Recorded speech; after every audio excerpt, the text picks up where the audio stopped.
Hey everybody, pull up a seat. I have just topped off my glass. Why don't you grab your favorite beverage and join me? This is the Paddy Wagon.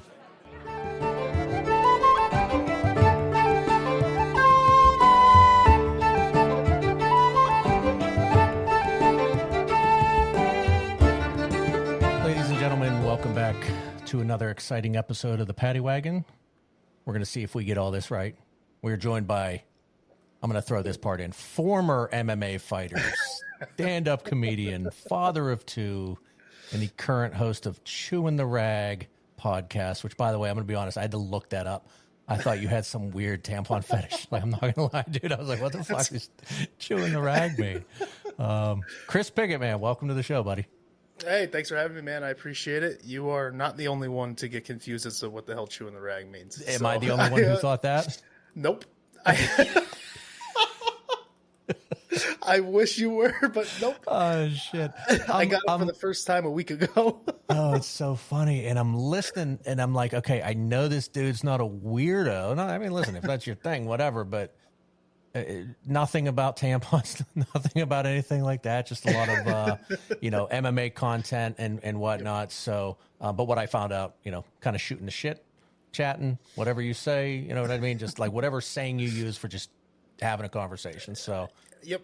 So I wanted to do something with like chewing the fat, but if you look up chewing the fat, there's a laundry list of people who have done that already. It's a popular saying. So I was like, what's a synonym for that? I never heard of this before. And that's when I was like, I want that. Because if I've never heard of it, there's probably a ton of people who've never heard of it.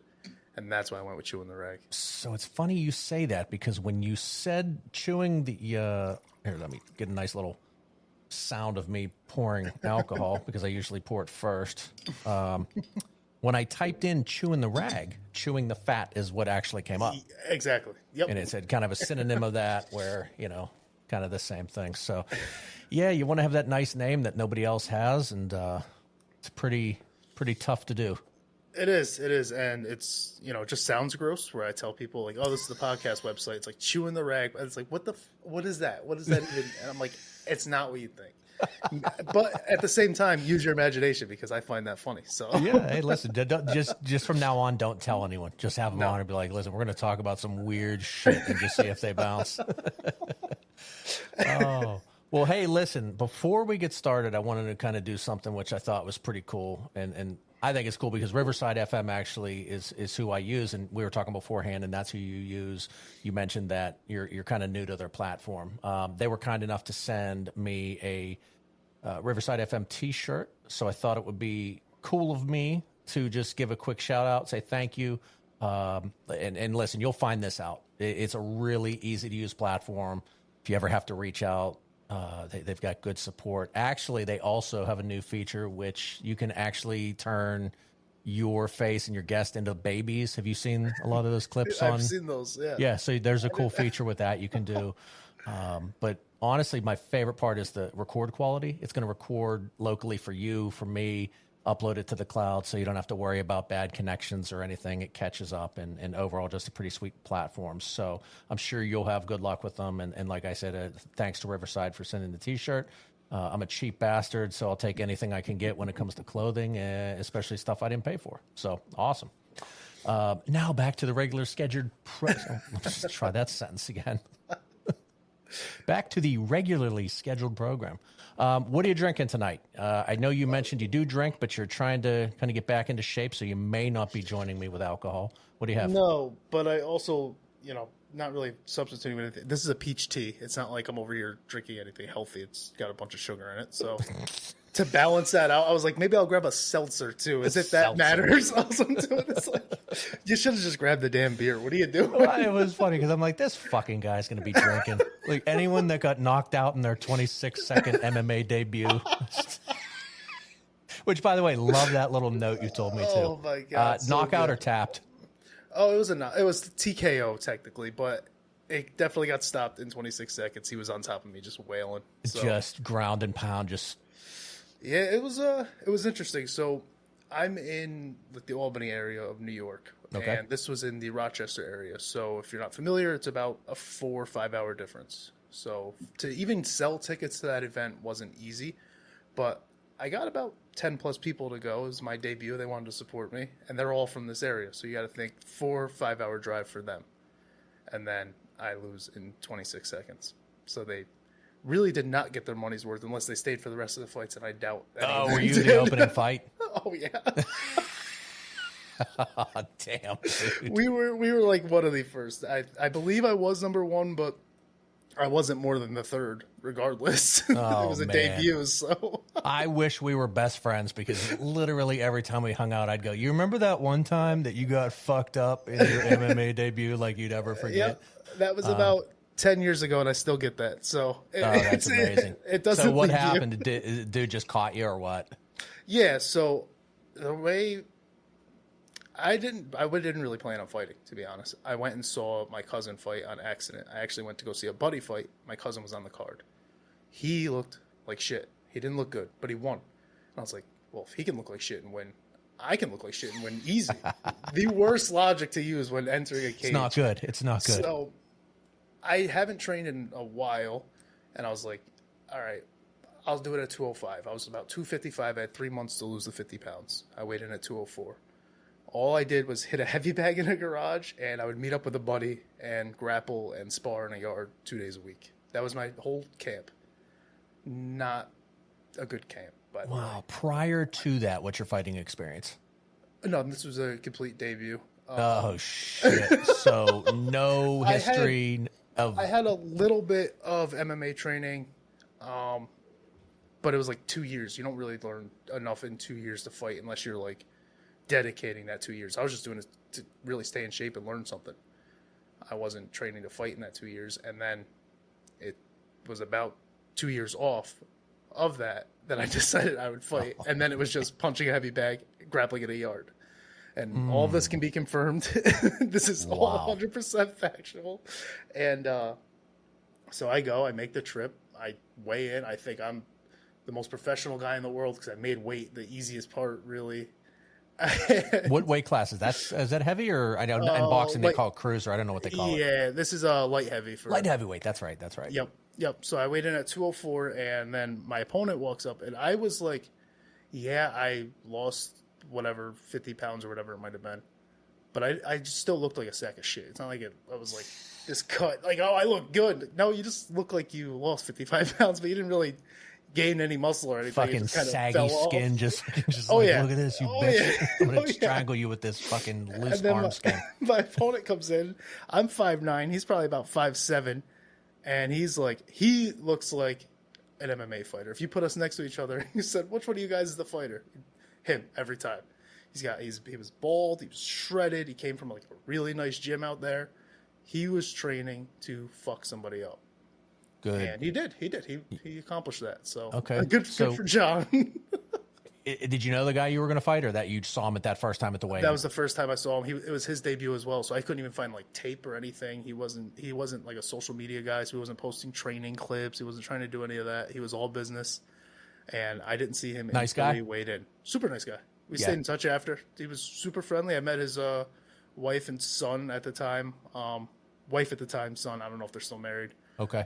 And they were all super nice people, and yeah, it just went his way. I think that's my favorite part of fighting. I love the shit talking. Chael Sonnen is one of my favorites. Yep. It was like WWE with real fighting, and I think what I've gathered over the years, because I'm old school back UFC 1, right? Boyce Gracie and all those guys fighting, and you learned real quick that size didn't matter. So now they've got the weight classes and everything, but you don't ever hear a guy or woman go, I might have some problems here. Like they are hell bent on this dude's leaving in a bag. Yep. I'm winning. There's no other way that this is going to go. And obviously it doesn't always go that way. My question to you is, how did you feel when you saw this dude? Like, did you go, this is going to be problematic? No, still, even then, like, we hugged, he patted me on the back. He said, good shit. And then I even just went back to my uncle who was cornering me. And he's like, he's just a meathead. He doesn't know what he's doing. And I was like, yeah, you know what? You're right. That guy's just fucking, who cares? He's just a meathead. That's it. He doesn't know what he's doing. So almost, even if you have that second where you're like, fuck, it's immediately like, nope, draw it back. You got to come up with something. There's a reason I'm here too. And I think my uncle picked up on that, where maybe I looked nervous or something. And he was like, he just lifts a lot. That's all that is. It's just a meathead. And I was like, we're good. We're right back at it. So yeah, it's kind of exactly what you're saying, where you almost have to trick yourself into thinking no matter what happens, I'm winning, regardless of how you feel.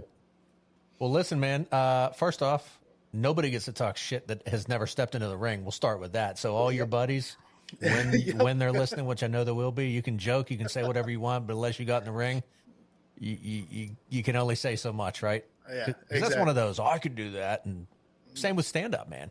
Yeah. I've been meaning to do it for years. Never have. Don't know if I ever will, but I'm meaning to.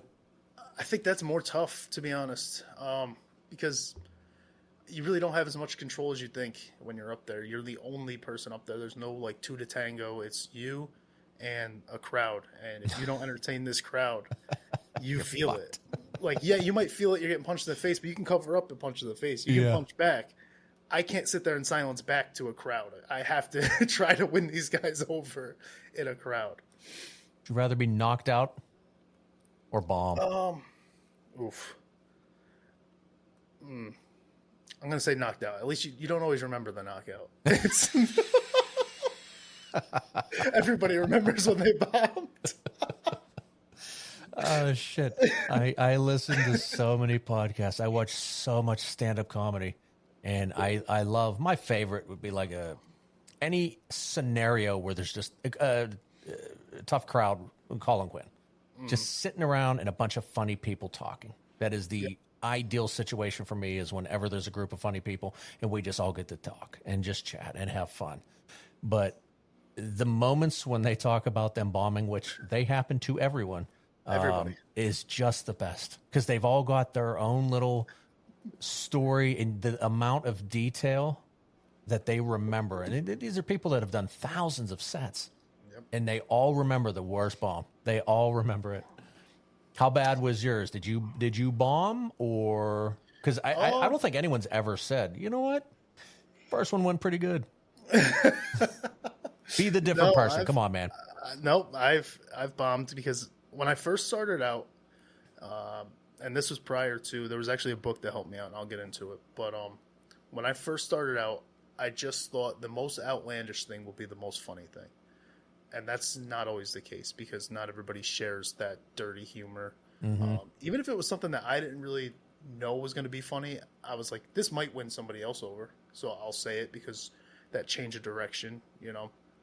And yeah, I had a joke where, all right, I'll do the joke. I don't care. Please, go ahead. It's been a while.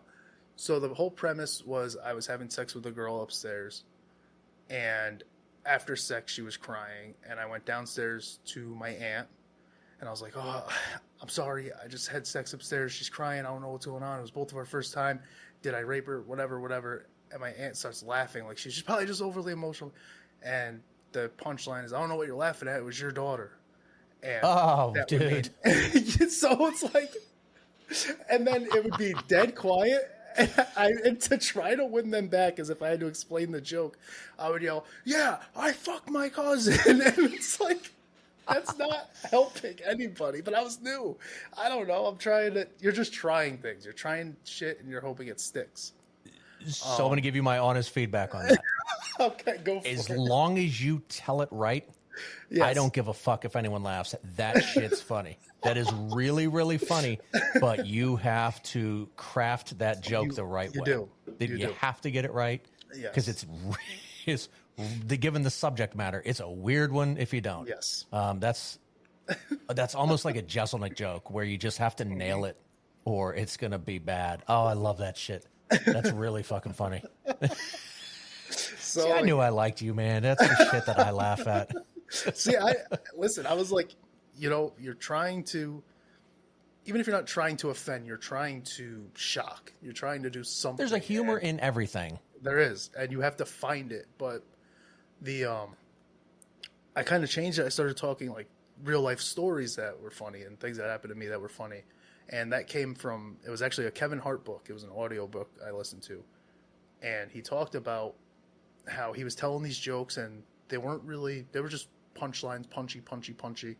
They didn't really pertain to him. And another comedian, I forget who it was, pulled him aside and was like, yeah, you're telling these jokes, but do you believe in them? Is it something that you actually think is funny? There's nothing real to it.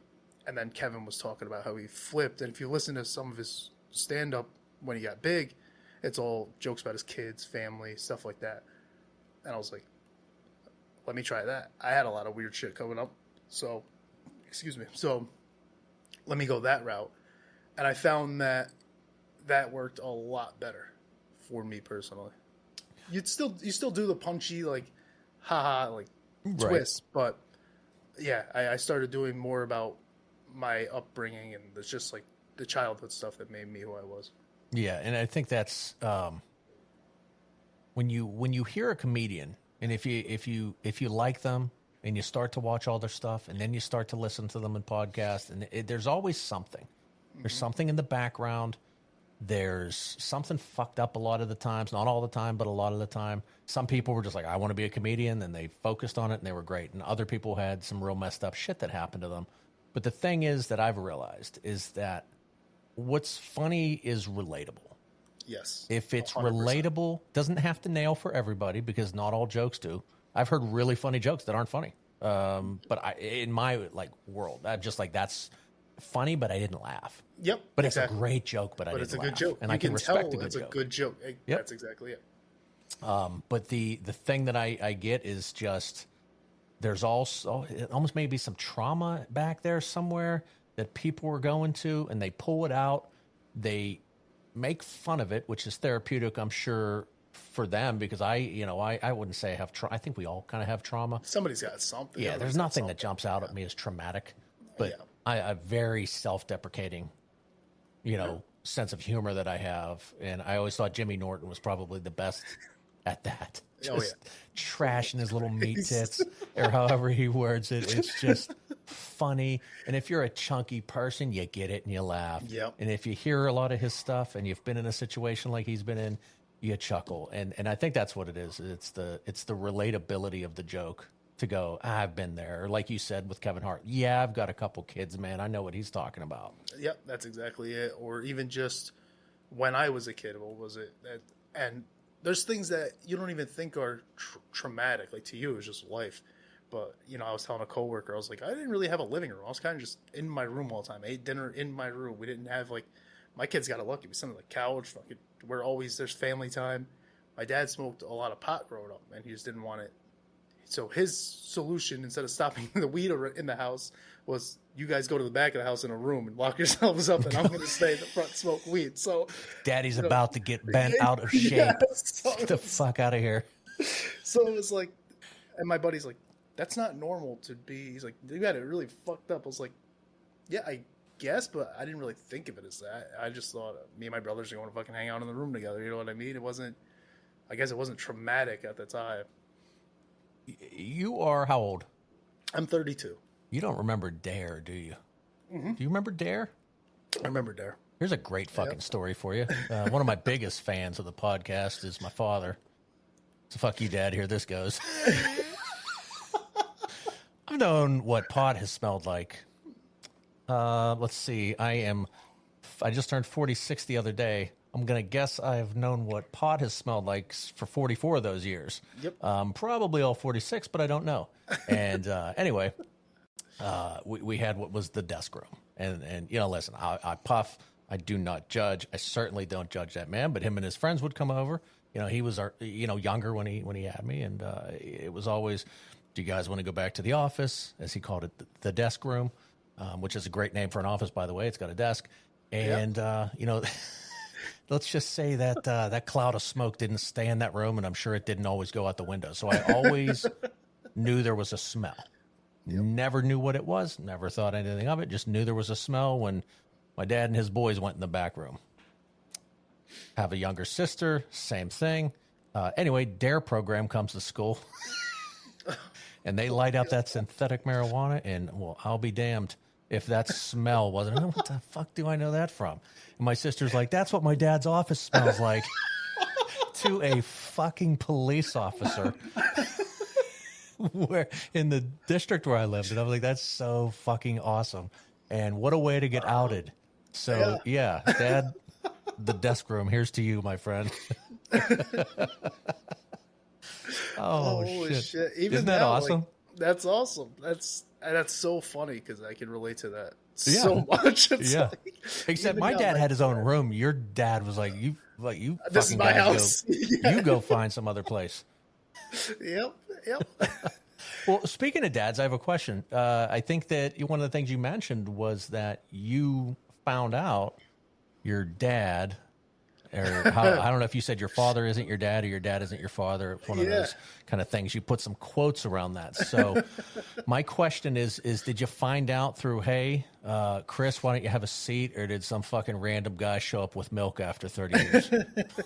So it would have been, it never would have got brought to me. It never would have got brought to me. After my first son was born, he's 5 now. So he was maybe around 1 at the time. I did a 23andMe. I fucking knew it, dude. Just for the fuck of it. I just did it because I don't know. What if he ever said, like, what are we? We're white. I don't know. White people are we're fucking a mix. Pale. We're mutts. We're mutts. So I was like, I don't know. Let's just do it for fun. Who cares? I know a bunch of people who have done it. And I grew up with 2 brothers. When the results came back, I had a sister on my father's side. And no last name matched my current last name. There was no Pickett. I'm going to pause real quick. I'm familiar with stories like this, and we'll just say that I have a family story like this, pretty similar in that way. So what is it? Because I just thought it came back and said, here's where your family's from in Europe or Africa or wherever you think you're from. Well, that's the best part is you think you're from. I always love when a racist is like, hey, you see that little 7% number there? The best. That's the best. Ain't so pure, are you now, boy?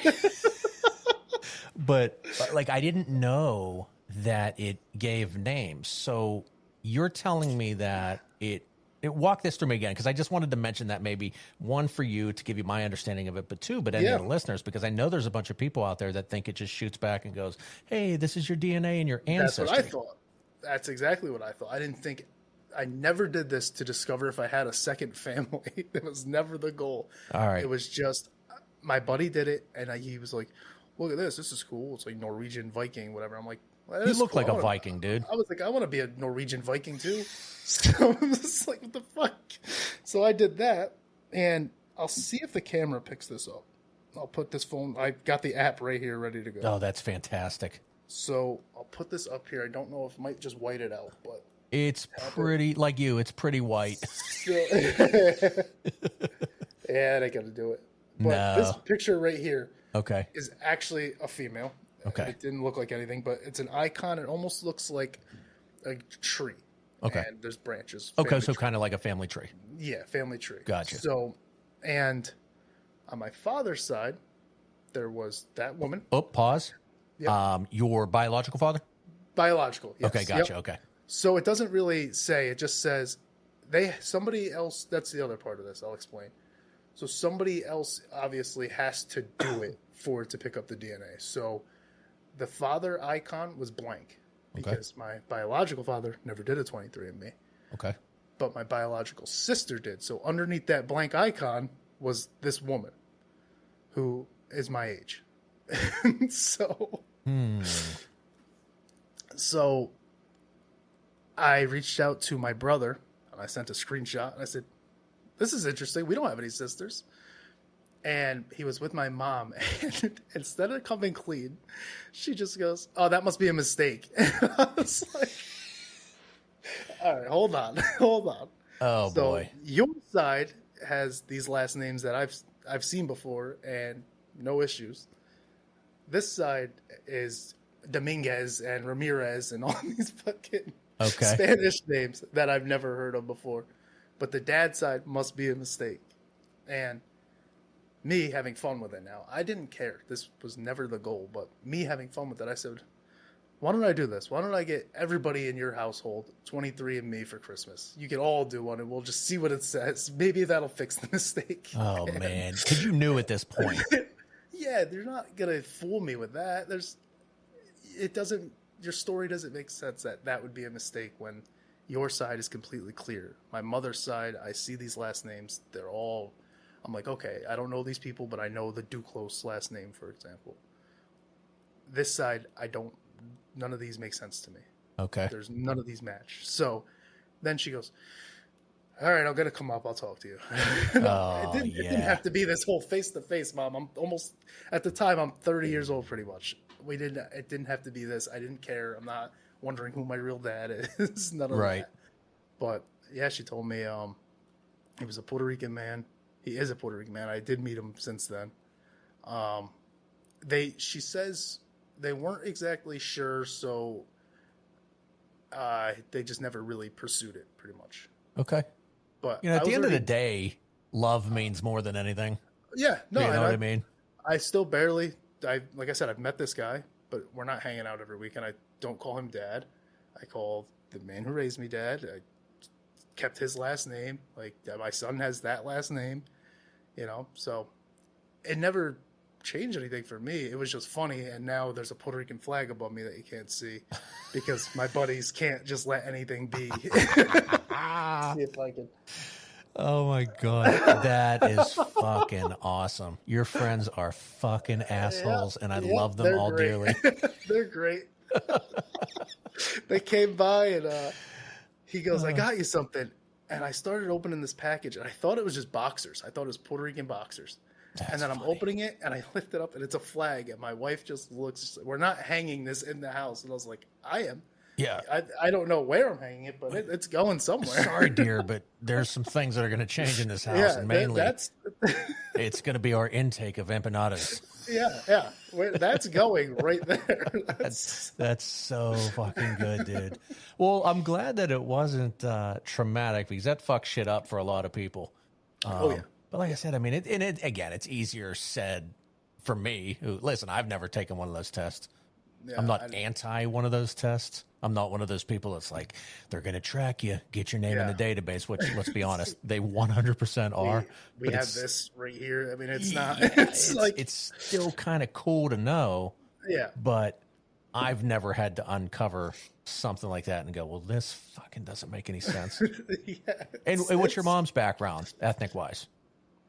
She's just mostly French, German, just the typical, and that's where she lucked out too, because I looked like her. She's since passed, but we were like shorter, red in the face, like dark hair, and she was like, we're twins, So for her, that's no skin off her back. And it's funny when they tried to do we just weren't sure, but I was already born when she met my dad. So it was like, well, you had to have known something. Maybe you didn't know it was the other guy, but you had to know it wasn't this guy. But yeah. At the same time, I just don't think it really I don't think she cared. It was like, we have this guy here. He's going to help raise you, whatever. So I don't really think, and I don't blame her for that. That's fine. That's reasonable, honestly. Why mess up a dynamic if this guy's good with it and you're good with it? Then yeah, man, there's no reason. Like I said, it's your heart knows this one person for 30 years, and that's not going to change any of that. And it's funny because I'm looking at you. I can't tell if it's the lighting that you got, but you look fairly complected like myself. You look like we might be fucking brothers. Yeah. Oh, yeah. Yep. No, let me ask you this. Your brother, you mentioned you had a brother. Yes. Okay. Yeah, I have two brothers. Are they your biological brothers? They are, yes, yep. So they are. She's had all half three of us. Brothers, like half technically, but they are all. Yep, they're all from her at least. Okay, gotcha. With your dad, with the one we call your dad. Okay, gotcha. Yep. Okay, I'm remarried and I've got two from previous, and we've got a new baby. Which congratulations, because I think you said you've got a young baby. Yeah, 2 months old. There you go, brother. Old this week, so.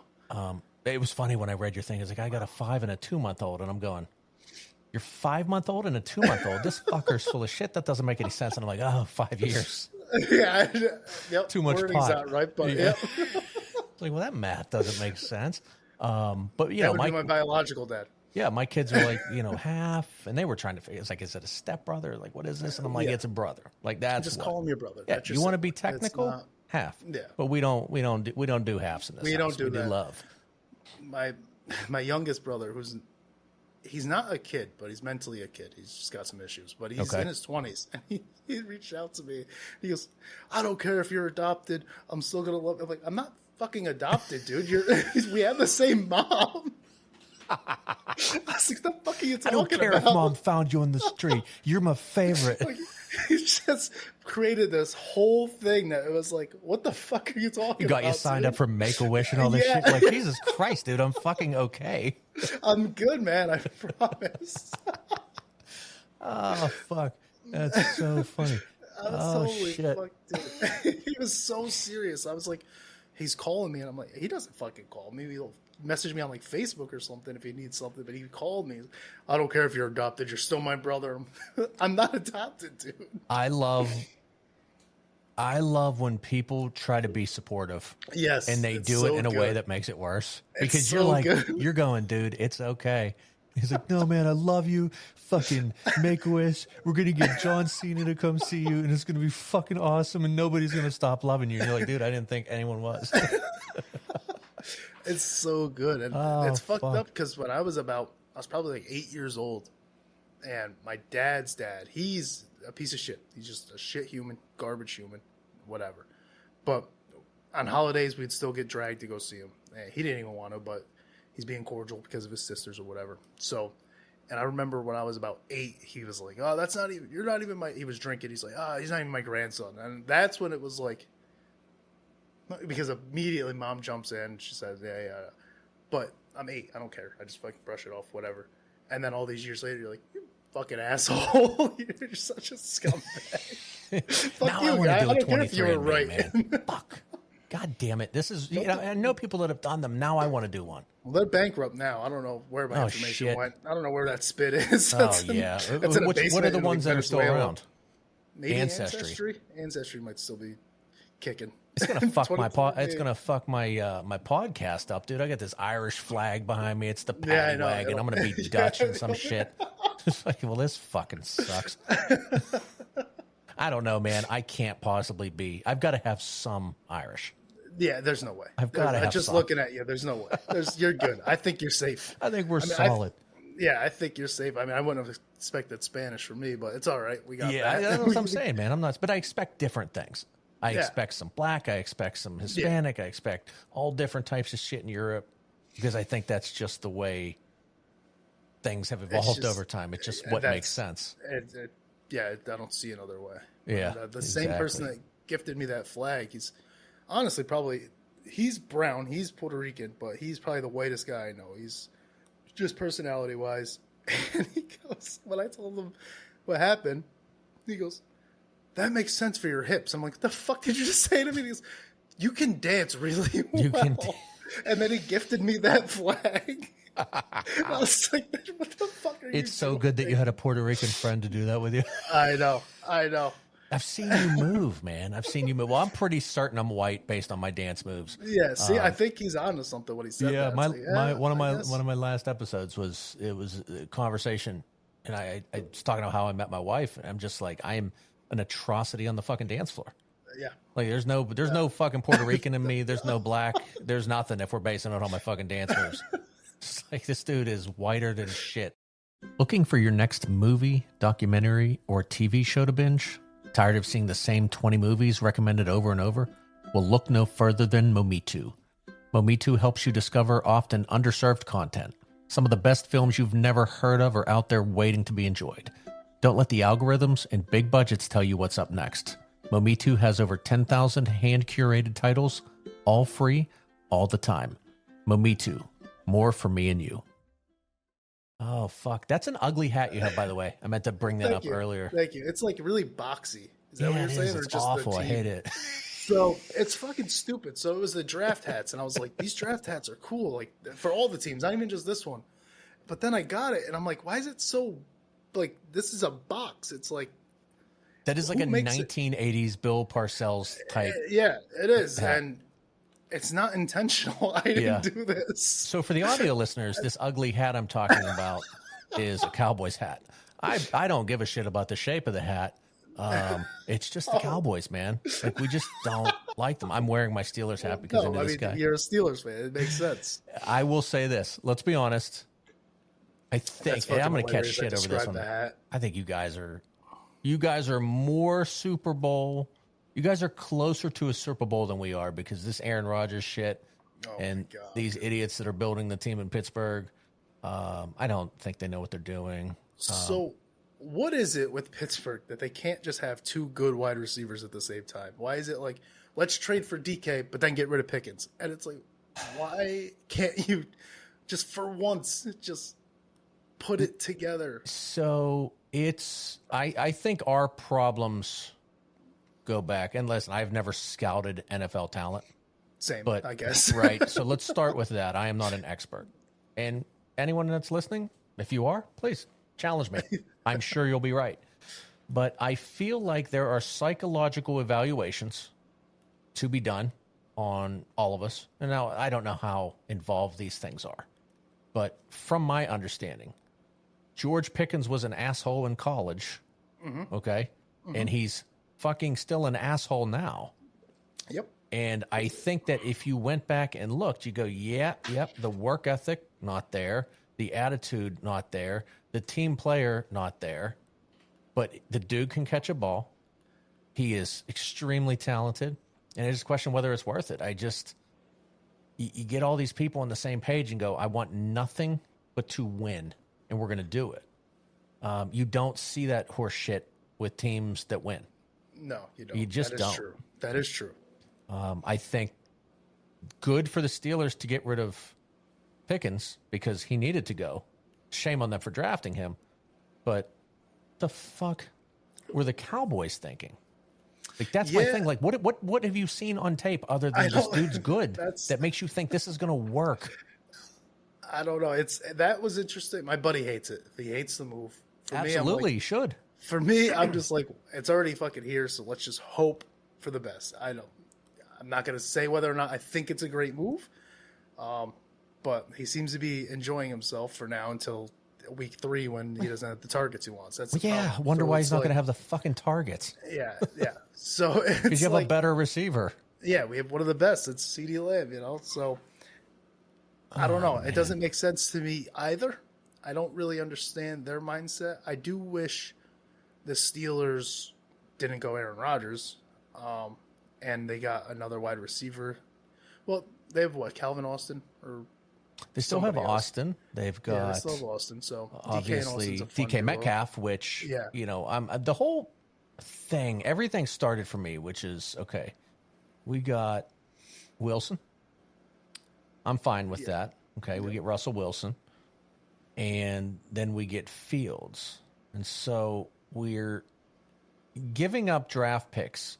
A fourth rounder that's not just some shit draft pick you're getting rid of. No, you can still get good valuable player in the fourth round. Valuable team players with a fourth round pick. So it wasn't just like, it's a great deal. So anyway, we had an NFL ready quarterback. You can certainly question everything about what you saw on the field to that point. Mainly, the dude's in Chicago. Let's wipe the slate clean. Yes. But he's also, Justin Fields wasn't a quarterback that was going to work in all systems.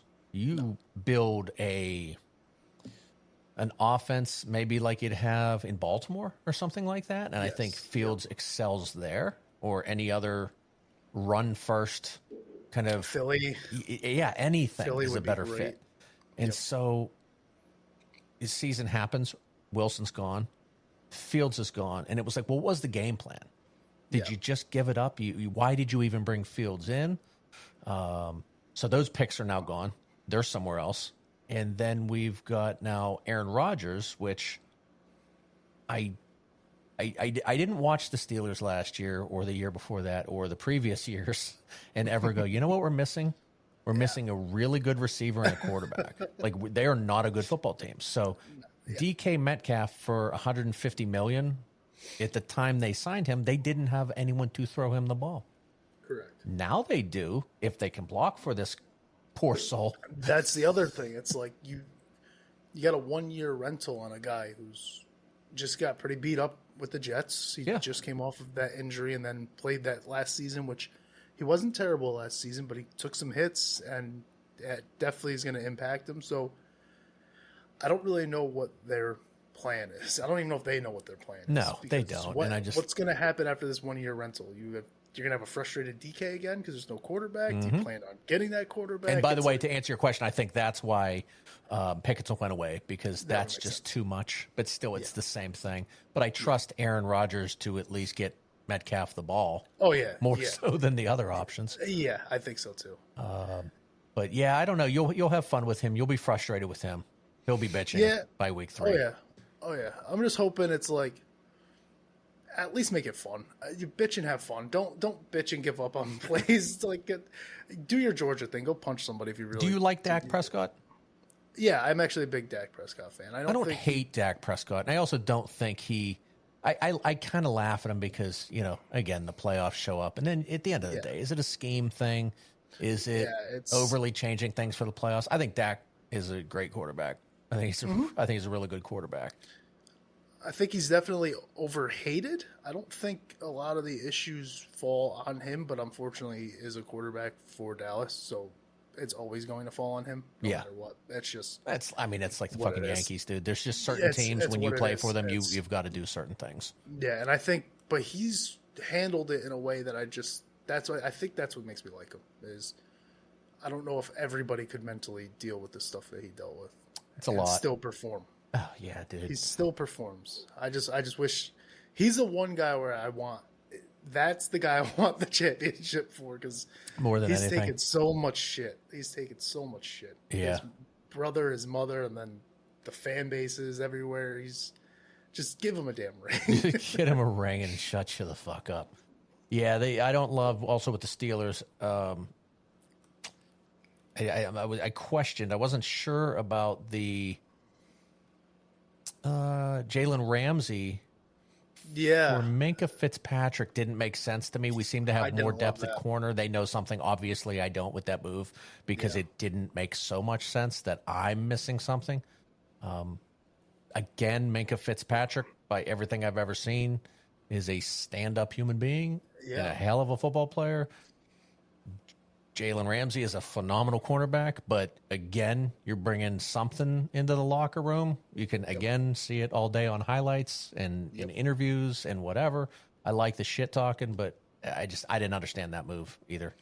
Nope, I didn't love that one. And I have two of my closest friends they are Steelers fans, and one was fine with it. He's like, cool, we got Ramsey. The other one was like, we got rid of Minkah. What do we... Yeah, we got Ramsey, but we got rid of Minkah. That's in that camp, I think, more than the other. That's the part that doesn't make sense to me, because Minkah, that's the guy you decide to get rid of. I don't see it. It doesn't. And that 2 years makes a big difference, right? And Minkah's 28 and Ramsey's 30. These guys go down about 31, 32. So I didn't understand that. And TJ Watt, love the guy to death, but he's on the downside as well. I mean, what are we doing here with this money? Like, there is a salary cap, by the way, right? Yeah, exactly. So it'll be interesting. I think the season's definitely going to be interesting. I don't know. There was a lot of moves where some I thought were great, and others I just can't get on board with. And that was one of the ones where I definitely didn't love it. Yep. So we'll see. I'm picking. I'm going to go Mike Tomlin. And I don't know how much you hear this outside of Pittsburgh, but they really like to let you know that he hasn't had a losing season. They remind you every fucking week. Turns out.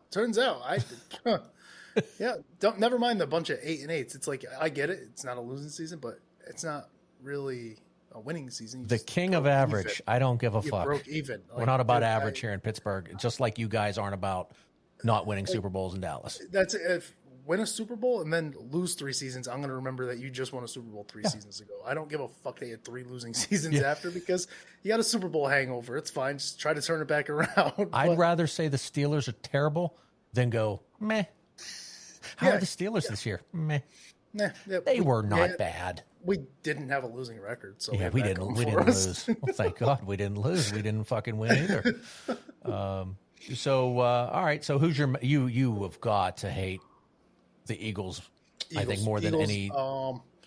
Niners is up there just historically. I fucking hate the Niners. I just hate the entire city of Philadelphia. I don't mind San Francisco. Obviously, there was that little thing, and again, you may not know this, but it was don't pass us in Super Bowls. Don't pass us. So you never wanted the Niners to win, and then the Patriots threw that shit out the window. But the Eagles, somebody could fucking nuke Philadelphia, and I'd be like, listen, don't go blaming the terrorist yet. We don't know. We want to see this thing out. What were his motives? Is he just not like Philly? Because let him go. That's fine. that's But good. I know that NFC East just fucking hurts when somebody that isn't the Cowboys wins. Yep. And the Eagles are very good too. They're very fucking good. I hate that they're good. I hate that I have to sit here and I'm like, oh, I really like that guy. That guy's great. And he plays for the fucking Eagles. Like, I have to sit here and pretend that this guy fucking sucks just because of the helmet he wears, but he's great. He's phenomenal. Yeah, you do it all the time. I watch it. I fucking hate them. I won't say as much as you, but damn it, it's fucking close. They're just one of those teams where, and they fucking like it. It's nobody likes us. We don't care. Nobody does like you, and I guess you don't care. I don't know. Yeah. It's the best motto to have, I guess. Speaking of fucked up sense of humor, I love nothing more than when a fucking Eagles fan dies from on top of a fucking light post. Just collapses and lands on their fucking necks. I love it. It's enjoyable to me. That's great television. The first Super Bowl they won in 2017, and the guy's going viral for eating horse shit. And it's like, why would I root for this guy? I don't want this guy's team to ever win again, but I want to see more Philly fans eat shit. More people eat shit. So it's like, hold on. Did you guys eat more shit after this Kansas City win? Because go win another one. It's fucking just go poison yourselves. That's the thing. Like climbing the light poles, you know what's going to happen. The fact that you have to grease the fucking light poles, and this dude does a fucking backflip off the fucking thing, lands, dies, and then there's everyone. He had so much going for him. He went to Drexel or wherever the fuck he's going. I'm like, I'm sorry. Did he have a lot going for him? Because he climbed a greased light pole. The fuck did he have going for him? Why are you putting yourself in this fucking situation? That's where it was supposed to end. I don't give a fuck what his educational background was. No, there's no way I barely like to climb up step ladders. Yeah. This dude's hanging over fucking Fifth Avenue and just fucking goes down. Oh, fuck, dude. And fuck their hockey team, too. I don't know if you give a shit about that, but fuck them. Nope, I don't. I can't say anything about hockey. I want to like hockey. I just never really gave it a fair chance, I think, for watching and picking a team. So, how did you become a Cowboys fan? Is it an age thing of when they started winning? And kind of, yeah, in a sense, because I think what it is my aunt and my grandmother on my dad's side were Cowboys fans. My dad did not care about sports. The only sports my dad cared about growing up is if Jordan was on TV, Jordan was on TV. Like that's just how it was. It's the only athlete I ever remember that guy caring about. So football to me was when I was at my aunt's house, Dallas. That's all. The only like real football I knew was the Cowboys. Everybody's rooting for fucking Cowboys. So naturally, it just got passed down to me. And I think because of the times, it's more than likely it was my aunt and my grandmother. So who knows how it was passed to my grandmother? I don't know if it was just a fucking family history of Cowboys fans or what. But yeah, that's how it happened to me. And then it sucks because in my house, Jordan, Bulls. So I'm the asshole who's like, I'm a Bulls fan and I'm a Cowboys fan. It's like, okay, you were born in the 90s. Just say that. Just say you were born in the 90s. But listen, I mean, is there something wrong with knowing that you're witnessing something you may never see again? No, I didn't think so. I mean, like Jordan, the Jordan versus LeBron debate. But never. To me, it's just Jordan, dude. I'm sorry. It's Jordan all day. Behind Butter's heads is a stack of fucking Jordan cards. Like, that's the only... Respect to LeBron for what he's been able to do and the athlete and all that stuff, but come on. I will accept a debate of Jordan versus Kobe. I'll hear that one out. Yeah. That's a fair one. I never got LeBron. I mean, the comparison to Jordan. I'll hear Jordan compared to a ton of the guys back from the 60s, 70s, 80s. But LeBron, I'm just not seeing it. Kobe's the newest one that I can go, okay, speak your piece. Yeah. I'll hear you out. And Kobe... He'll tell you himself. Well, he would have told you himself. He did tell you, like, he mimicked Jordan. Like, that fadeaway, that jumper, the way he played ball. It was like, Jordan was his guy, and you can see that in his game. Yeah, So, and I don't know if it's a Pittsburgh thing. I mean, where defense matters. But defense matters. Yeah, no. I mean, defense is a big deal because if your guy's not scoring, that's just as good as you putting up 30. Exactly, and I think that's why I don't really watch basketball anymore. I watched as a kid. Yeah, I don't either. I'll casually follow it, but I don't follow it. It's just I kind of know some things about it. Yeah, playoffs and March Madness is where I tune in just because it's like, all right, now you're... Yeah, we got some big games, some energy. Yeah. But I can't watch guys reach for the ball and a whistle's blown. And it's like, for what? He was going for the ball. He didn't even touch the guy. It's just a reach in. And I don't know. I'm big on defense. I don't like this soft era of basketball. I don't think you need to grab somebody by the waist and slam them anymore like the Detroit Bad Boys. But I Although do that think shit was awesome. Yeah, I would rather that than what we have now 100%. Yeah. I get it, health and safety, but you got to find a balance. Yeah, player contracts earn you when you're like, hey, we're paying this guy fucking $742 million. We just protect him a little bit. Like, I get that business aspect of it. 100%. But that pretty much ruins all sports because I'm a huge college football fan, and it is fucking getting to the point of just it's going to be unwatchable when you see the teams that can't compete. It's annoying. It's obnoxious. It sucks because, and everybody likes scoring. I get it. It's fun to light up the scoreboard. It's fun to run those numbers up. But what happened to defense? Why is it not exciting to see a guy fucking blow up a play? It is more enjoyable for me to see an offense first and goal at the 1 get absolutely stifled. Yep. Fucking 100%. 4 plays in a row is the best thing in sports. Same thing. And people, we talked about this before where my buddy was like, what's your favorite position? And I was like, for football.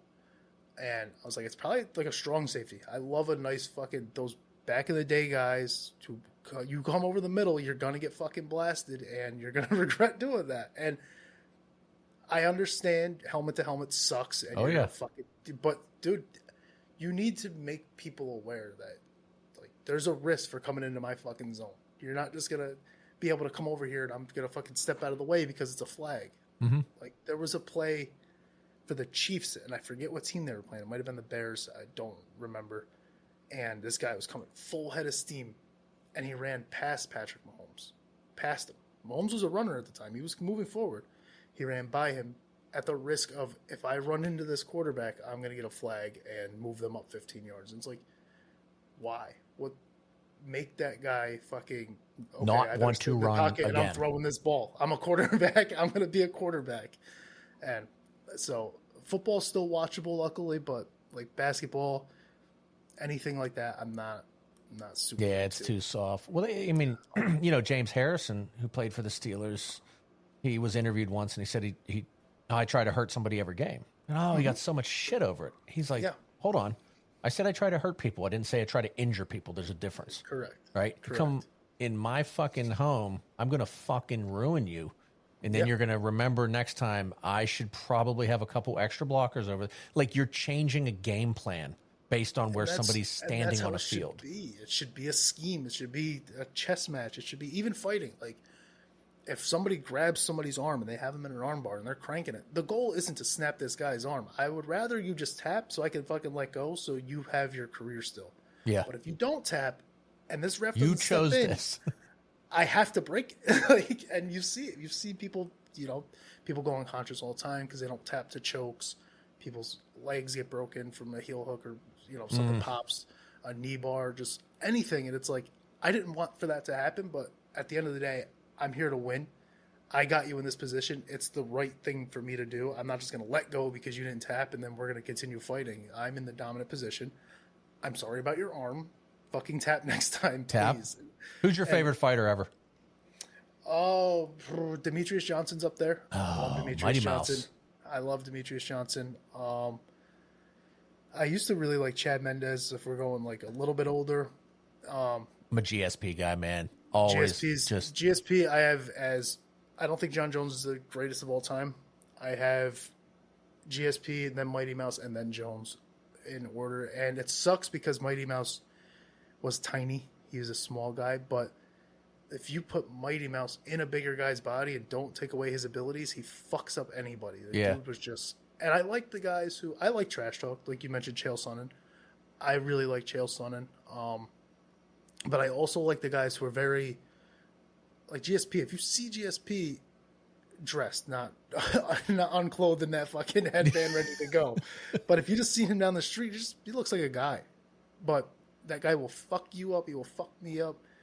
Mighty Mouse Johnson's 130 pounds. Fucking will end your shit up to my chest, and a huge nerd. And if I were to pick a fight with him, I'm done. There's nothing I can do about it. Like, it's just, it is what it is. So I've always been attracted to like those off-putting guys in that regard. But I also like, Nate Diaz was always fun to watch. Those shit so talk much fun guys, to watch. Those shit talk guys when they're inside the ring. The old school guys, Rampage was always fun. Lyoto Machida was always fun. I started watching pretty early as well, like you mentioned. My uncle, the one who cornered me in that fight, I told this story a bunch of times, but he was like the first guy I knew where if you were to say, hey, come over and watch the fights, it wasn't boxing. Because that's what boxing always was. It was come over and watch the fights. I grew up watching Tyson. I get you. So it was like the first time I heard somebody say that, and it was these guys in a cage, and they're fucking, this guy's blown up to the fucking size of a blimp, and the other guy's the size of my son, and they're fighting. I'm like, what the fuck is this, dude? This is nonsense. Do you remember the first fight ever? The first UFC fight? It was like this fucking skinny white dude and the black dude, and he kicked his fucking teeth into like the third or fourth row. I recently watched a few of those. I watched that one because you can stream those now. Luckily, it's so cool where we're at now because you can just find any fight. I know, I love it. Can we find you fighting? Yep. Can you really? Yeah. Oh yeah. There's a YouTube video. It's 2.5 minutes long, and it's so funny. It might even be longer than that. What'd they do to fill the extra 2 minutes? It was just our walkouts. I think it's longer than that. It's like, it might be like a 5-minute video. So you think it's going to go at least a round or something because it's close to that. If you look up John Parker versus Chris Pickett on YouTube. Oh, I'm going to check it out. FCP, dude. It's so funny. Did you say FCP? Yeah, it's a Full Contact Promotions. Okay, nice, nice. But yeah, dude, it's so funny because you look at that and you're like, oh, this must have went a round or two. No, it didn't. No, it didn't. That guy, I don't even know if he's sweating at that point. And it's funny because at the end, I'm like, I'm clapping. I'm like this. I'm giddy. I'm not that guy where, and I'm trying to instill this in my son where it's like losing doesn't kill me. It's whatever, dude. We're not getting paid for this. I wanted to try it out. It wasn't my last one. I didn't win ever, but it wasn't my last one. You got any wins? Nope. I have a couple kickboxing draws. I knew how to draw or lose. I never knew how to win. I couldn't. It's the winning part. Do you ever just want to get out there once, even if it's? I think about it all the time. Oh man, dude, just find some local thing just so you can get out there. Fucking start somebody. To just win once, I do think about it. I think about if I were to do anything, it would probably be like kickboxing or something. I just feel like I'm better. I don't know. I wasn't a bad grappler, but kickboxing was just more my speed. Yeah. I love to kick. Most like heavier guys don't kick as much. So for me, I always found that was a little bit better. But these guys, the second guy I fought, it sucked. We had a game plan, and I implemented it very well until I didn't. So he was a little bit taller. He had a beak on him, a huge nose. You're just pointing at you saying, fucking punch me. It was come out. He goes, open up with a leg kick. Opened up with a leg kick. Get him against the cage. Tee off. Get the fuck out of there. Opened up with a leg kick. Got him against the cage. Didn't tee off. I was like... You couldn't tee off or you didn't tee off? I just didn't. Something happened in my head where I was like, I feel stronger than this guy. So I'm dragging him back to the center, and I dug my heel into the canvas, and I fell and brought him on top of me. Oh, no. And I thought my coach was going to fucking make me fight him after. He's like... If there was one guy in this building that I told everybody, just keep an eye on this guy. This is the guy. Because for my second fight, I trained really hard. My first fight, like I said, garage and a yard. That's it. It wasn't my second fight. I trained very hard. I actually looked pretty decent, and I felt good. I went in. I got everything where I wanted. Got him against the cage, no problem, and then I dragged him out to the center. Do you remember the logic? Like, what were you thinking? I don't think I was thinking. I think I was just like, I don't know. This felt easy. Like it was like. So you just wanted to beat him up a little bit. Yeah, I think that's what it was. I think it was like I'm controlling him. I'm just moving him where I want. I got him to the cage. Now I'm bringing him to the center, and I don't have any issues. I don't know. All logic went out the window, and I think you hear people say that where they're like, when it's different when you're in there, but it really is. Well, you're in a fight at that point, and yes, there's rules, but you're in a fight. I wouldn't be able to do it because I would fucking headbutt somebody. Yeah, it's weird. It's a weird thing to be like. It's controlled violence, so it's like you have to flip a switch, but at the same time, you have to stay within the parameters, and it's a different animal. But I felt good, so I was like, I'm dragging him, I'm going, and I tripped, pulled him on top of me. Coach was fucking steaming, dude. He was like, "What the fuck? Was it a lateral drop? Were you trying to take him down?" I was like, I wish I just said yes because it would have made more sense than no. I tried to drag him and I tripped, and it's like. You clumsy bastard. What the fuck are you talking about? So, yeah, I lost that one. Rear naked choke that one. Ground and pound, he wrapped it up. And it sucks because, like, when I watched that one was a little harder to find because he spelled my last name wrong, but I did find it. And when I watch it, he didn't even have, like, his hooks in on his legs. I was just, I don't know. I was scrambling. You think you knew it was coming and your brain said this is... I think, because he had the hook, he did have my neck, but I could have easily just... So the goal is to get your back to the mat if that happens. That's why they hook their legs so that you can't do that. You're talking from like if I'm choking you, my back's yeah, gotcha. Yeah, so if my back's to your belly. My goal is to get my back off your belly and onto the mat because now you're not grabbing me really. My body's off to the side now. And then I can, better my position from there. And I think I just panicked because I didn't tap right away. I was trying to fight it. But if I had just looked and realized his legs weren't even wrapped, it wasn't like a closed guard or anything, I probably would have just got out of it. It wasn't like, but somebody's on your neck, it's your mind doesn't always, like I said, you just kind of forget things when you're in there. Yeah, so. You're like, I'm going to go night. Yeah, that's what we were just talking about. when you watch the fights, you hear even the corner. Okay, take it easy. Get on your side. Get off. You got plenty of room to move. He doesn't have you locked in. It's just, and then you see the thought process of the guy knowing that he's okay, the girl knowing that they're okay. Yep. And just, it's really, I love it. It's such a perfect sport. Like we talk about football, but I think fighting is just a great sport. And it's still that, like, you can't really minimize fighting too much. We're talking about defense, like, you're gonna get in a fight. You need to have defense. You need to have off it, and it's like, it's like the perfect chess. And nowadays, everybody's so fucking good. Even the worst guys. I know they're fucking so much deadly. better than the guy from the '90s. You know what I mean? So those guys weren't shit when you watch a lot of them. No, compared to what there is today.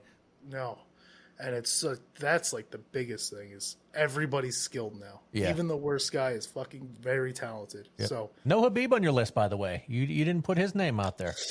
My thing with him, I can't have him 1 through 3. The undefeated record's great. It's fucking phenomenal. But it really didn't get peak competition until, what was he, 29-0? Like the teens? Like that very beginning, those Russian records are very, very, very skewed. I love Khabib too, and I'm a huge Khabib fan. And when you mentioned favorite fighters, he was another one. Dustin Poirier, like these guys, these friendly guys that can beat the shit out of you. I love those guys, and Khabib's one of those types. But I just don't know if I could put him at the best, just because Conor McGregor doesn't have any wrestling. Khabib had his way with him, but again, there was no chance. I remember that was one of the first fights where I was like, I hope McGregor gets fucking lit up. Yeah. I thought there was a level of shit talking that he bordered on a little disrespect. There's a line you don't cross, and I felt he crossed a line that was pretty weak. And that's why when we talked about shit talkers, I'll mention Chael. I don't like to mention Conor. I don't like to mention Colby Covington. I'll mention Nate because Nate doesn't really cross a line. Nate doesn't insult people. It's just call fun. You a fucking pussy and throw a water bottle. I'm trying to sell tickets. Yeah, but like Conor and Colby Covington, like these guys will try to really cross a line. I'm like, do you actually hate this fucking guy? Or is it, and they'll tell you, no, it's just business. Well, why the fuck would you say that to him? That's not business. That's terrible business. Yeah. He's going to fuck you up now. And so Khabib's probably in my top 5 for, the GOATs, because 29-0, no matter how you spin it, is great. I just think that the level of competition, GSP was pretty much facing contenders from the get-go, just because after he lost to Matt Serra, he won that back, and then he was just the guy to attack. And I think that's why John Jones deserves a nod too. I just don't know if, he's had a lot of scandals where I don't love it. Yeah, if he could just, God, he'd have so many more fights if he just fucking just. The steroids thing, people were like, well, it was Picos. And I'm like, well, how the fuck did the Picos get? Is that remnants? I don't really understand it. I don't get, you might say it's only a little bit. And I think the dude's great without steroids. Don't get me wrong. But you do steroids in a combat sport, I have to lower you no matter what, just because. I don't know. It's different than steroids in baseball. It's a line. It's a line that you're crossing. You're talented. It's different than steroids in baseball. You're physically harming somebody. You don't need to roid up. And he only had one. Damn, Gustafsson. That was a great fight. Yep, Gustafsson. And that was really the only one where it was like, Reyes. He's not a fucking machine. Yeah, Reyes. But that's right. That's right. I still think the 4th and 5th round, Joan kind of just honed it in, and a lot of those punches by Reyes missed. I'd have to rewatch it, but Thiago Santos, I think that's the name. Yep, Thiago Santos. I want to say. You said, I'm going to be honest with you right there. You are Puerto Rican. I heard the way you said Santos. You said that real Puerto Rican-y.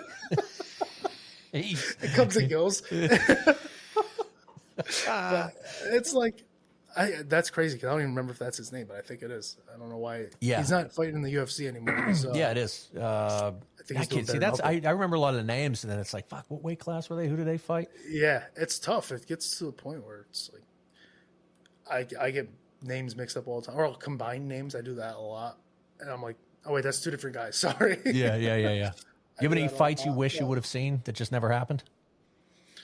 Ferguson, Khabib that's probably everybody's. They were scheduled 5 times and never fought. That's fucking that's right. Lunacy. I forgot about all those. If we're talking even recent, Ngannou Jones could have happened, and they dropped the ball on that. That would have solidified a lot of things. Aspinall Jones, not so much. I know that's a big one right now for everybody. I'm trying to think of older. I'm going modern, but my mind's just blanking. Yeah, there's been a bunch that I would like to see. It just they never happened. But the Ferguson Khabib one hurts a lot. Well, they all used to happen, and the same thing with boxing. These guys. There's too much in it for the chance of losing that they'd rather have people fight shit, and then they talk about it, and then what happens is, fucking Anthony Joshua loses, or somebody loses to some fucking person they're not supposed to lose to, and now the excitement of that fight's gone. It's gone. Once he beats him and he beats him, then they're going to fight. And one of those they're going to lose every time. Every time. And boxing is ruthless with that. I mean, boxing, you lose a couple boxing matches and people write you off. It's always been that way. Where MMA, you could have a losing record and they're like, I think this guy's got it. He's got it. He just needs that one to get him over. So. Yep. But yeah, you're right. Back in the day, that's probably why I'm drawing blanks, because the fights always happen. Yep. There was no injury. There was nothing. They were fucking fighting. They just happened. Shit when they'd fight 3 times in a night. Yeah, the early that's ones. Exactly. Yeah, I will say the biggest robbery to me, Nick Diaz, 5-year suspension for weed. That's you took 5 years of his career. Nick Diaz. I forgot they suspended him for that long. 5 fucking years for pot, and it's and now he's trying to get back, and there's no way he's the sport's past Nick. Who's he going to compete with in the UFC or something? It's go fight in the fucking old timers division. Yeah, at this point you're just going to get hurt. So if we're talking about just something like that, that's probably the biggest. Why would we do that? 5 years for marijuana is crazy. Yeah, fuck yeah. You mentioned, not switching gears, but you have a ton of shit that you listed as being a fan of, which I like, because it's we can talk about whatever. But you listed, you just said hardcore, and I'm like, is he fucking talking metal, BMX biking, porn, what fucking hardcore? All of them. I like balls and assholes and fucking BMX fucking bikes, dude. No, so I was I played in a hardcore band for a little bit in 2015. I don't really do music anymore. I don't really go to these kids, they can't really just justify going to shows at night. But I still the podcast sponsored a back to school event for Haywire, who's a popular hardcore band right now, in Massachusetts in a couple weeks. So I sponsored that event. Nice. Extreme Music Awards in my area. I'm a sponsor for that event. So I still dabble a bit, and I still like checking out new hardcore music. I just don't really go to the shows anymore. Okay. But yeah, I was in a hardcore band for a little bit. Did about 10 shows before I left them. And the only reason I left them is just creative differences. I'm a very, I won't say I have vocal range. I'm not a fucking singer. I just can yell loudly. I don't even know if I still can, but I'm not about to. I just had a burp. But, I thought this dude was going to belt some lyrics out. So I think creative differences, because I just didn't have what I think my buddy wanted. He's the same one who gave me that flag, actually. But yeah, no, that was a lot of fun. So you were the vocals? I was a vocalist. Did any instruments or no? Nope, no instruments. Jokingly, I would mess with his drum set, but no instruments. I wish I could. I tried guitar, but it was difficult. Yeah, I got a bass right here, dude. I'm tiny dog fucking shit, hands, dude. I'm like, I can't reach my these little things. bitch fingers. I can't reach the fucking. Bass is cool. I like bass. Bassists get a lot of shit, but dude, I was like, there's only 4 strings on this one. Nah, you're fucking worthless. Nope, it's fucking, dude. My buddy, he likes, you play the keyboard, he can play the bass, he can play drums. They just get it. They understand music. I would fuck with his bass, dude, and I'm like, I can't do this shit. This is so hard. And I'm trying to strum, and it's just like, I can't even get that down. My fingers don't move. There's just so many things that don't work in my brain where it connects it with an instrument. Yep, so I get that. How's fatherhood treating you with the baby? Pretty good. Awesome. I mean, I think I lucked out with the age gap. He's 5, so yes, he still needs attention, but not the same attention a 2-year-old might need. So he's actually very easy. So having the 5-year-old with a 2-month-old definitely helps. I'm already not like a great sleeper anyway, so that was fine. You're a late night person, or you just don't sleep? No, if I plan it and I'm like, I'm going to get into bed by 12 and I'm going to go to bed, I'll still lay in bed till 2. And it's like, I don't know. My body's just, I've always been very good with, I could sleep on 4 hours. That's me, man. Wake up and I can just go. So having him there doesn't really hurt too much. So everything's good. We got the new, law. So I get time off of work, which is cool. Oh, very nice. Yeah, that's right, man. New York. Yep. New York and California folks get hooked up. So I fucking took that. I was like, they're like, you don't have to take all. I'm like, I'm going to. I don't. Yeah. No, fuck you. I'm out. Yeah, I'm good. My one buddy at work, he messages me. He's like, that's fucking great that you get to. He's not being sarcastic either. He's like, that's fucking awesome. I was like, yeah, I didn't get that with the first kid. It's a big help with the wife, man. You know what I mean? Yeah, dude, I was off for a month with her. Yeah. Because ours was 11 months old. And I was just like, yeah, fuck it. I'm taking it.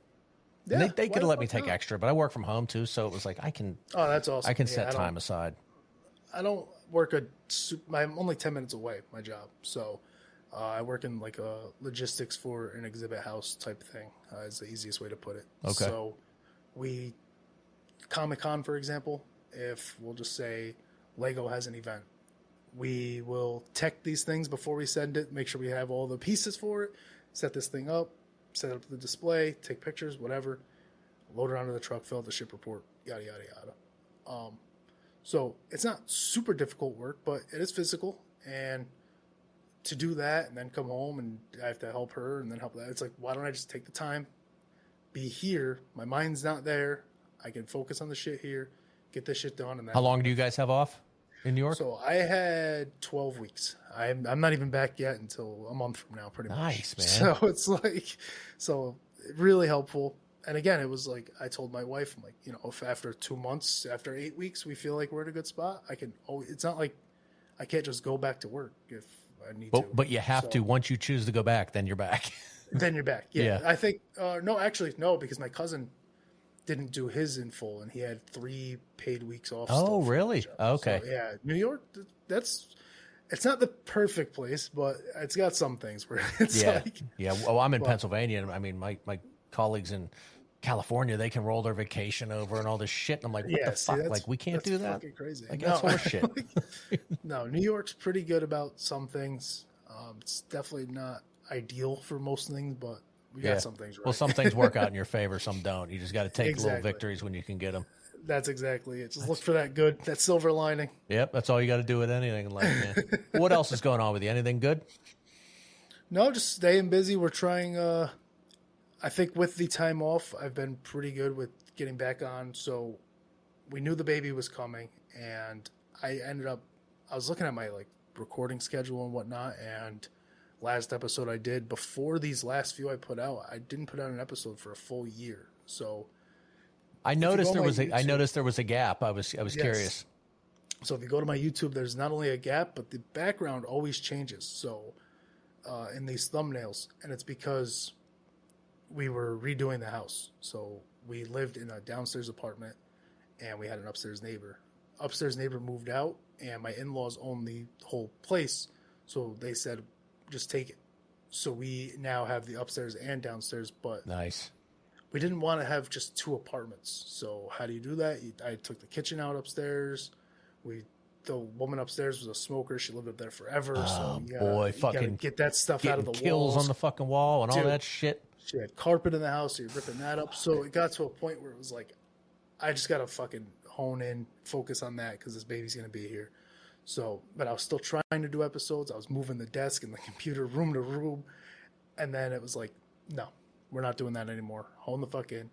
So now I'm feeling pretty good. We're back on a good recording schedule. I'm doing guest spots like this, which I appreciate you having me on. Yeah, definitely, brother. We got a set spot here now. I stream a little bit of video games and stuff at night when the kids are all asleep and stuff, just trying to branch out in other ways. So, well, what do you stream? What games you play? Throw that out there too. Yeah, so I mostly stream. It's funny enough on TikTok. So TikTok. I didn't even know that was a thing. I don't do TikTok. I never have. No, I didn't either for the longest time. Even for the pod, I would kind of just put clips and then post and ghost. I didn't care to engage or anything. I was like, it's fucking kids on this app. Who cares? And then one day, I don't know what it was, but I saw a streamer on there, and I was like, I wonder if I could talk to these fucking people. I think I mentioned this earlier, where it was a lot of people probably aren't talking to video game streamers and whatnot at this low level. I had him on, and I was like, that dude's fucking pretty cool. So, and I was like, I thought to stream on TikTok, you had to have 1,000 followers. And he goes, no, you just apply for it. And I was like, okay. So I applied for it, and they're like, yeah, here, have fucking live access. Go for it. So the thing I like about TikTok more than maybe Twitch or YouTube is the whole platform is videos and trying to find these people. And it's closer to an Instagram where you're just kind of doom scrolling. Okay. Reels, shorts. That's my shit right there, dude. That's what I mean. So I was like, this is actually pretty fucking cool. Everybody's pretty cool on this app. You don't really run into too much bullshit. A lot of kids. So I was playing NCAA, the newest college game came out, and I was streaming 2 nights ago. Okay. And I get a comment, and it's like, can I play with you? I was like, yeah, you just got to follow me. You can play with me. Okay, cool. So he plays, and he's in my ear, and he's just fucking, it's a kid. He's a teenager. And I'm laughing because I'm sitting here, and I'm like, back in my day, you wanted to fucking prank people. You call a Chinese place, and you do an accent to them, and you fuck with them. Yeah, right. This guy's doing it to me on a fucking live stream. And it's like, this is just their version of fucking around as teenagers on a fucking Saturday night or Friday night, whatever it was. So it's I don't know. It was super cool. But so NCAA, that's the game, huh? What team? I have a couple different dynasties. I don't actually, I've just recently started following college casually because I just kind of what I talked about earlier. It wasn't really a big part of anything. It was if I was at my aunt's house and maybe she was rooting for the fucking Iowa, whatever, then that would be my team. Right. But, so I picked Illinois for my team. It was a joke that started with my buddies probably about 4 years ago where I didn't have a college team. They like Penn State. My one buddy, other buddy likes Florida. Other buddy likes Syracuse. So I was like, I just got to pick a fucking random team. Illinois is taking it. Illinois is going all the way. And every time I would just make up shit about Illinois. I don't know. And so they defaulted to my favorite college team now, despite me not having any idea. No connection to fucking Illinois. I'm streaming this fucking college game, and people are like, "What's your team?" And I'm like, "Fucking Illinois," and I'm just playing. Oh man! Now you play Illinois when you play people too. I have. I like to use Utah, Florida. Lagway in Florida is really good. Penn State is really fun to use because that fucking stadium is outrageous. Oh yeah, it's super fucking, and it's pretty cool in these video games. Like that matters. Like if you can get the home stadium and these fucking people are roaring, it shakes your screen. Oh, I love that shit. Play art, it's awesome. So Penn State's fun to use. You mentioned you like college football a lot. Yeah. You said you follow college football. Yeah, yeah, big time. Penn State. Penn State. Okay, all right. So you're well aware. Yeah. Well, so what's funny is my neighbors, younger kids, and now I used to always play Madden, always play college football, and I'm not talking shit, but I'm good. Okay. Yeah. But I, life changes. You don't play that shit anymore. But I was that good, so like I always had the confidence that like I'll pick that controller up and I will fuck you up.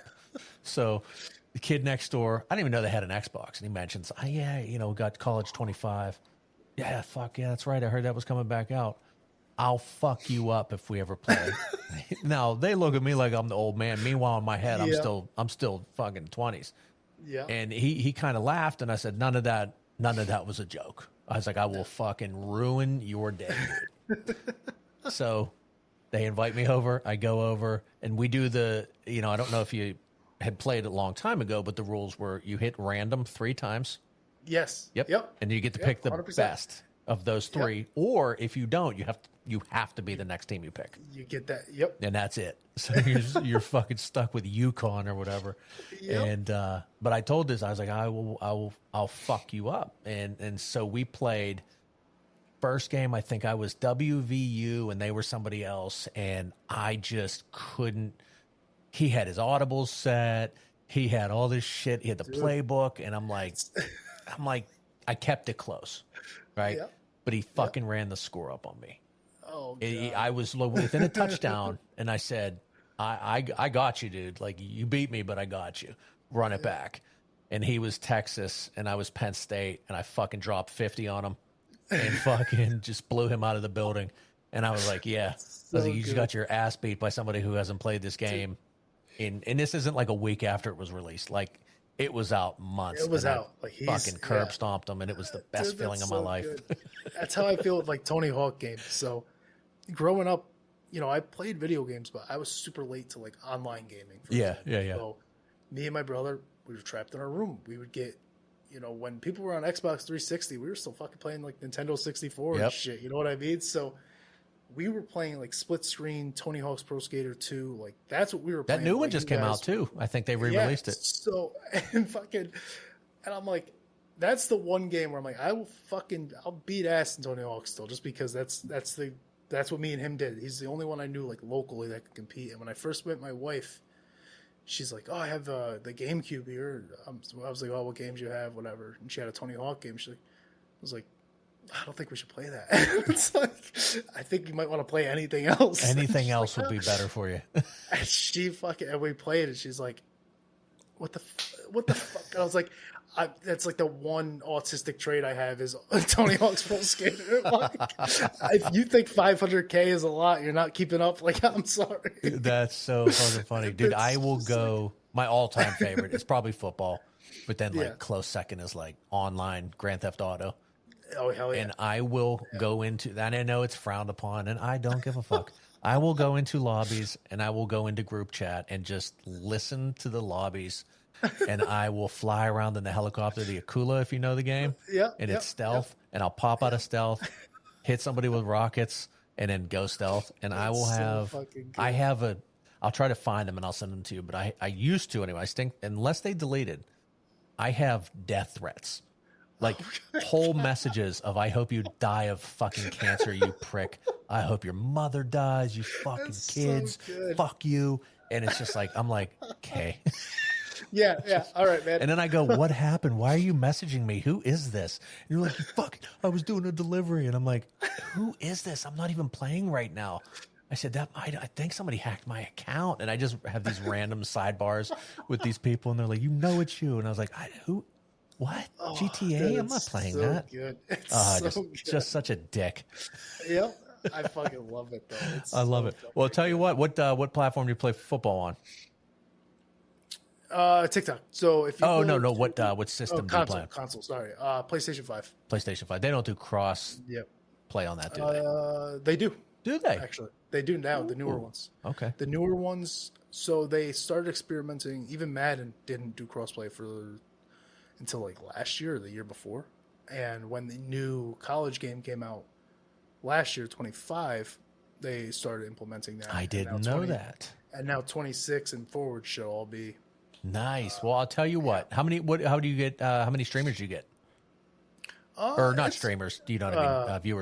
Viewers. So that's the thing with TikTok is it varies. So you can have hundreds plus. It's just people. It's a matter of do you get them to stay because they're doom scrolling. Though TikTok does a pretty good job at putting you in people's like For You. Are they watching the game or do they want to hear shit talk? That's what I'm always wondering. Because if they want to hear shit talk, It's tell you what. Let me buy the game. Give me a week to prepare. We could stream that game and we'll talk shit back and forth. I think it's both. So I actually, now that we're talking about it, I recorded an episode earlier today with a streamer and we were talking. It's like these people that stream but don't have skill. And I was like, well, hold on. There's also the entertainment side of that where if you're not skilled, you better at least be fucking funny and engaging. You see the dude that dresses up like a coach? Dude, that guy's fucking great. I have and he's good too. He's fucking good. One of the guys I had on does that shit. And it's so fucking good. That's amazing. That dude cracks me up. Dude, he has one where he has like football pads and he puts that on when he plays. And he spins in his bedroom? It's fucking so... He might. Is he a younger kid? The same guy. Yeah, he kind of looks like me. Okay, so there's a different fucking... guy? No, hold on. Okay. I don't know who it is or what his name is. This motherfucker is like a 13 to 15-year-old. We'll call him. Jesus. He's dressed up in full-on fucking pads.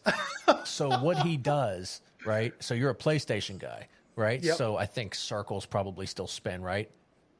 Yep. So this motherfucker will hit circle and he'll spin in his bedroom. Oh, no. And so whatever button he hits, he actually acts it out while he's playing. It's ridiculous. Holy and it's so fucking stupid that you'll laugh your ass off.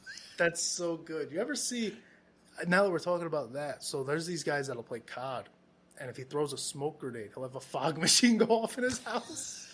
It's like, dude, what are we doing here? That is incredible.